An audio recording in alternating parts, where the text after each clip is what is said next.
School کے 3 طالب علم لڑکوں نے اسکول کے چوکیدار کو کچھ روپے پیسے دیے اور کہا کہ چھٹی کے وقت کسی ایک لڑکی کو کسی بھی طرح اندر ہی روک لینا۔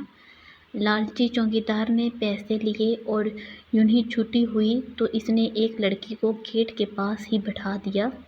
باہر جب اس لڑکی کا والد اسے لینے آیا تو چوکیدار نے کہہ دیا کہ آپ کی بچی تو جا چکی ہے۔ جب والد چلا گیا تو چوکیدار نے اسے کہا کہ آپ کے ابو آ جائیں گے، تم ٹینشن نہ لو اور اندر کلاس میں جا کر بیٹھ جاؤ۔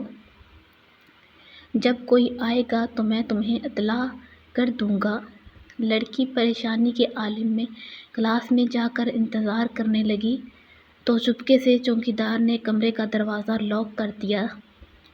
پھر وہ ہوش کے پجاری تینوں لڑکے آ گئے۔ پہلے ایک نے جا کر زبردستی زیادتی کی، پھر دوسرے نے بھی، لیکن جب تیسرا لڑکا اس کم سن لڑکی سے اپنی پیاس بجھانے اندر داخل ہوا تو آگے اس بچی کو دیکھ کر اس کی سانسیں رک گئیں اور پتھر کی طرح ساکت ہو گیا۔ جانتے ہو کیوں؟ کیونکہ آگے وہ لڑکی اسی لڑکے کی بہن تھی۔ لوگوں کی بہنیں بیٹیوں کو داغدار کرنے والوں، سنو، ایک نہ ایک دن تمہاری بہن بیٹیوں کے ساتھ بھی ویسا ہی ہوگا، کیونکہ یہ ایک قرض ہے جو چکانا ہی پڑتا ہے۔